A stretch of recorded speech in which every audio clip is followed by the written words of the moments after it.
Good day everyone. Today we're going to discuss about the topic linear equations in two variables. Our objectives for this lesson are: first, illustrate linear equations in two variables. Second, identify coefficients and constants in linear equation. And third, translate linear equations into slope-intercept form.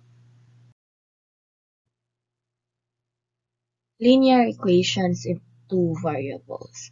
A linear equation in two variables is an equation that can be written in the form ax plus by equals c, where a and b and c are real numbers, but a should not be equal to 0 as well as b. Si a o si b dili pwede ma-0. Okay, this is the general form. A and B are the coefficients of the equation, and C is called the constant of the equation.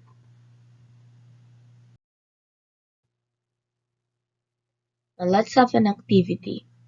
Identify the following equations if it is a linear equation in two variables. Now, number 1, we have 5x minus 3 equals 12. Sa atong number 1, isa ra ka variable atong nakita. So therefore, this is not a linear equation in two variables. Number 2, we have 12 equals 2x minus 3y. Now, itong variables nakita is x and y. Therefore, this is a linear equation in two variables. And also, we have the constant 12, the coefficient a and b. Let's have number 3. We have here x plus y equals 4. Now, we have two variables, which is x and y. We also have 4. Now the leading coefficients of x and y are both 1. So therefore, number 3 is a linear equation in two variables. Now let's proceed to number 4. We have x squared minus 3y equals 5. Now, in general form, ang iyahang standard form or general form, ang exponent is only 1. So, since ang atong number 4 na exponent na 2, bahalag duha yung variable. Pero kung ang 2 ang exponent, automatic this is not a linear equation in two variables. Let's proceed to number 5. Number 5 here, we have 2x equals 3y minus 4.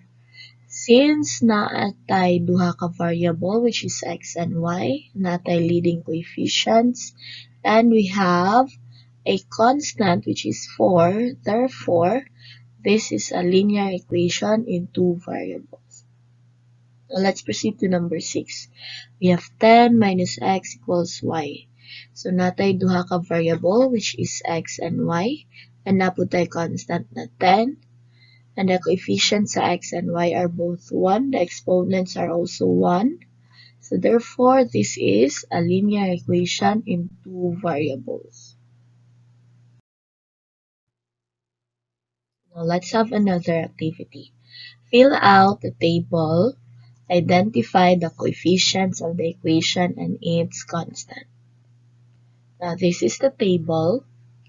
Number 1, we have here negative 2x plus 3y equals 18. The coefficients of the equations are negative 2 and 3. Anong negative 2 and 3 man? Ang tapad ni x na coefficient si negative 2. Ang tapad ni y is positive 3. While atong constant, katong number nga walay tapad ng variable which is 18. So 18 ibutang dara. Number 2, we have 3x minus 2y equals 5. Ang coefficients, ang tapad ni x si 3, ang tapad ni y si negative 2. So we have here 3 and negative 2. Atong constant, katong walay tapad na variable which is 5. Now, let's proceed to number 3. Sa number 3, we have 4x minus 5y equals negative 7. So, ang coefficients nato, ang tapad ni x si 4, ang tapad ni y is negative 5, and atong constant is negative 7. Katong walay tapad nga variable mo, ni diri ang constant. Now let's proceed to number 4. We have negative 1 half x plus 8y equals 5. So negative 1 half and 8 atong coefficients kay ang tapad ni x si negative 1 half o si positive 8 ang tapad ni y. Now, ang number nga walay tapad ng variable is 4 and mao ni atong constant. Now, let's proceed to number 5. We have x plus 5y equals 24. Ang tapad ni x is 1, positive 1, and ang tapad ni y is positive 5.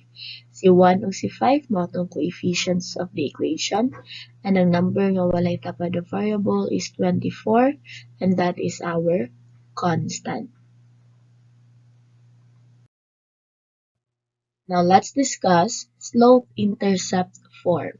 Slope-intercept form is derived from the standard form of the linear equations in two variables.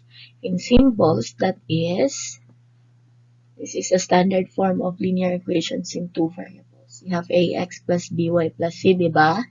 Tapos, para makuha nato ang slope-intercept form, isolate y in the other side of the equation. Dapat, ang mabilin diri nga side is only y, the rest matransfer nato sa other side. So, we have here, i-transfer nato si ax from positive ax, mahimo siyang negative ax plus c. Tapos na pa may b, kinahanglan mawala si b, y ra dyan ang mabilin. We need to divide both sides by b. So, pwede na siya mawala, si y ang mabilin. So, ang resulta, we have here y equals negative a over bx plus c over b. Now, let's continue. Okay, this is where we left off. Na si y dari, siya na lang nabilin, tapos si b, nahatag na siya sa other side. So, kana si negative a over b mo na gitawag na to slope or in symbol letter m. Tapos si c over b, that is the y-intercept. So, the slope-intercept form, kung ilisa nato si negative a over b of m and si c over b of b, this is the result. We have the y equals mx plus b. Now, where m is the slope and b is the y-intercept. Now, let's have an activity. Fill out the table of values with the correct values of y to determine the ordered pairs satisfying the equation 2x plus 4y equals 20. Now, we have here the table of values na natay value ni x, which is 2, 4, 6, 8, and 10. Ang pangitao na lang ang values ni y. Okay, now let's proceed.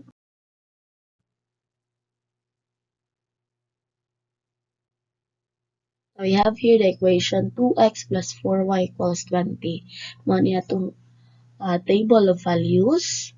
First one, para makita nato ang table, ang value ni y. Ang 2 ni x, value na 2 sa x, i-list na to sa equation. Diba na 2x plus 4y equals 20. Si x diri, ilisan og 2 sa ubos. So, that is 2 times 2 plus 4y equals 20. Pagpabilin si y, kay iyahang value ato ang gipangita. So, let's proceed. 2 times 2, that is 4. We copy 4y plus equals 20. So, si 4 dira, para si y ra ang mabilin diri nga side, ibalhin. So, from positive 4, mahimo siyang negative 4. So, we have 4y equals 20 minus 4. Then, let's proceed. Copy 4y equals 16. 20 minus 4, that is 16. And we need to divide both sides by 4. Para mabilin si y, nag-divide to 3. 4 divided by 4, that is 1. And ang sulat na lang na is y. Equals 16 divided by 4. And nag-divide dara, mag-divide sa dara. So, the value of y here, kung ang x na to is 2, is 4. Well, let's proceed to the second value of x, na si 4. Si 2x, ato equation is 2x plus 4y equals 20. Si x, ilisan nato og 4 kani. Then copy plus 4y equals 20. 2 times 4 equals 8 plus copy 4y equals 20. Si 8 ibalhin diaring side. That is 4y equals 20 minus 8. Now copy 4y. 20 minus 8 is 12. Divide both sides by 4. Ang nabilin si y equals 3. Okay, so the value of y is 3 kung ang atong x kay 4. Now let's proceed to the value of x, which is 6. Ito na to ang value ni y. Now we have 2x plus 4y equals 20. Ilisan si x dere og 6. Kay 6 na atong value ni x. So we have 2 times 6 plus 4y equals 20. 2 times 6 is 12. Plus 4y copy equals 20. Si 12, ibalin sa pikas na side. That is 4y equals 20 minus 12. 4y equals 8. So, kinahanglan si y radyod. So, kung unsay tapad di y, i-divide na to both sides. So, divide both sides by 4. We have here 4y divided by 4 equals 8 over 4. So, 4 divided by 4, that is 1. So, pwede y na lang. Equals 8 divided by 4, that is 2. So, kung 6 atong x, ang value sa atong y is 2. Now, let's continue our activity. We have the equation 2x plus 4y equals 20. And this is our table, the tataman. Now, let's proceed kung atong x value is 8. Let's proceed. Okay. Sa atong equation, we have 2x plus 4y equals 20. Ang x, ilisag 8. So, we have 2 times 8 plus 4y equals 20. 2 times 8 is 16. Copy plus 4y equals 20. So, 16, ibalhin sa other side of the equation. So, that is 4y equals 20 minus 16. So, 20 minus 16, that is 4. Copy 4y equals 4. So, kinahanglan, y ra jud ang mabilin again. So, i-divide na to both sides kung unsay number tapad sa y. So, we have 4y divided by 4 equals 4 divided by 4. So, di ari nabili na lang si y because 4 divided by 4 is 1. And also, sa other side, 4 divided by 4 is 1. So, therefore, kung 8 ang value ni x, ang atong y is 1. Now, let's proceed to the last given value of x, which is 10. So, original equation, ilisan si x of 10. We have here 2x plus 4y equals 20. Ilisan si x of 10, that is 2 times 10 plus 4y equals 20. And 2 times 10, that is 20, plus 4y equals 20. Ibalhin si 20 sa other side. We have 4y equals 20 minus 20. 20 minus 20 is 0. Nabilin si 4y equals 0. So, i-divide gyapon na to both sides by 4. Kaya mo tapad ni y. So, we have here 4y divided by 4 equals 0 divided by 4. 4 divided by 4, that is 1. Ang nabilin si y. So, that is y. Equals 0 divided by 4, that is 0.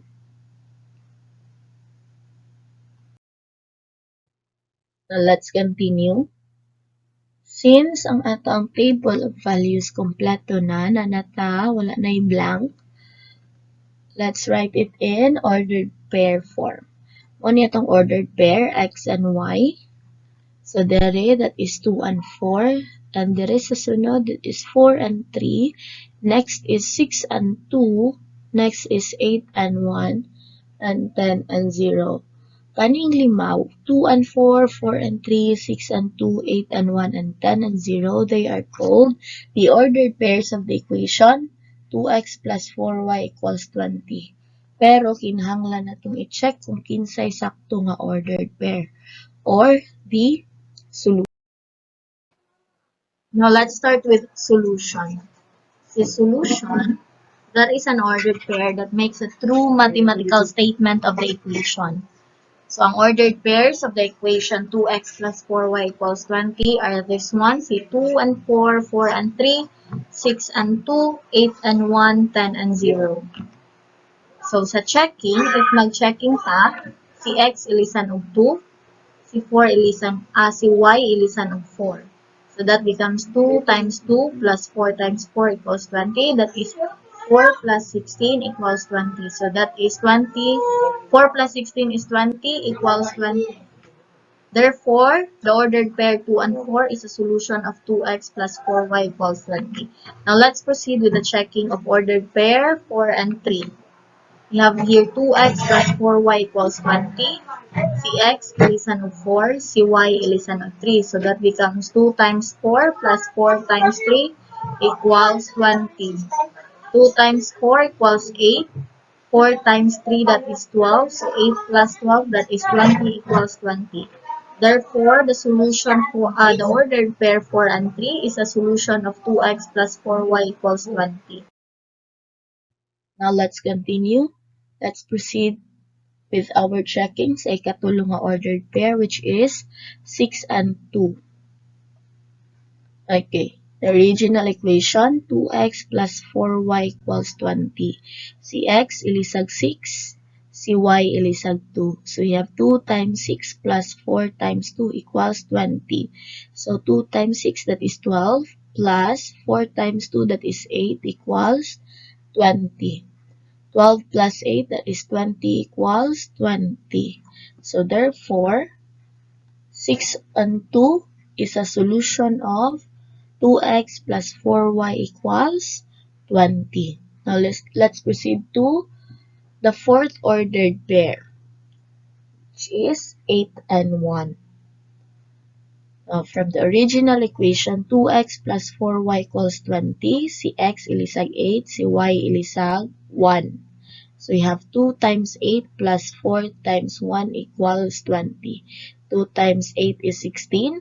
Plus 4 times 1 is 4 equals 20. 16 plus 4 equals 20. We have 20 equals 20. And this is true kay si 20 equal man siya ni 20. So therefore, 8 and 1, the ordered pair 8 and 1 is a solution of 2x plus 4y equals 20. Okay, now let's continue with our solution sa ikalima na ordered pair, which is 10 and 0. Now, from the original equation, we have 2x plus 4y equals 20. Si x ilisag 10 and si y ilisag 0. So, we have 2 times 10 plus 4 times 0 equals 20. 2 times 10, that is 20, copy plus 4 times 0, that is 0, equals 20.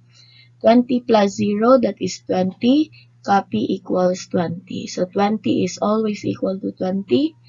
Walay lain nga makapa-equal na 20, which is only 20 ra jud. Therefore, the ordered pair 10 and 0 is a solution of 2x plus 4y equals 20. Now, remember, there are always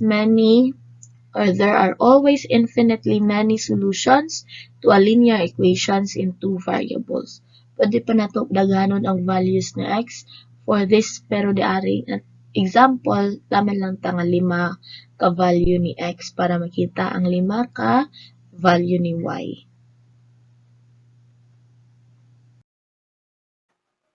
Now, let's plot the solutions of 2x plus 4y equals 20.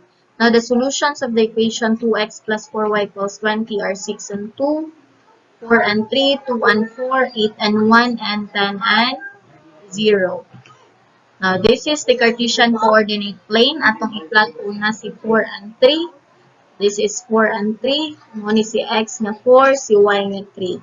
Proceed to 6 and 2. Muna si 6, and si 2 is that one. Now, let's proceed to 8 and 1. This is 8, and 1 si y. And 10 and 0. Naa si 10 sa x-axis because 0 ang atong y. The last one is the 2 and 4. This is 2, and is 4. Now, let's make a graph out of the points na giplot sa Cartesian coordinate plane, and that is our line. Remember, the graph of any linear equation in two variables is a straight line. That's it, everyone. Thank you for watching.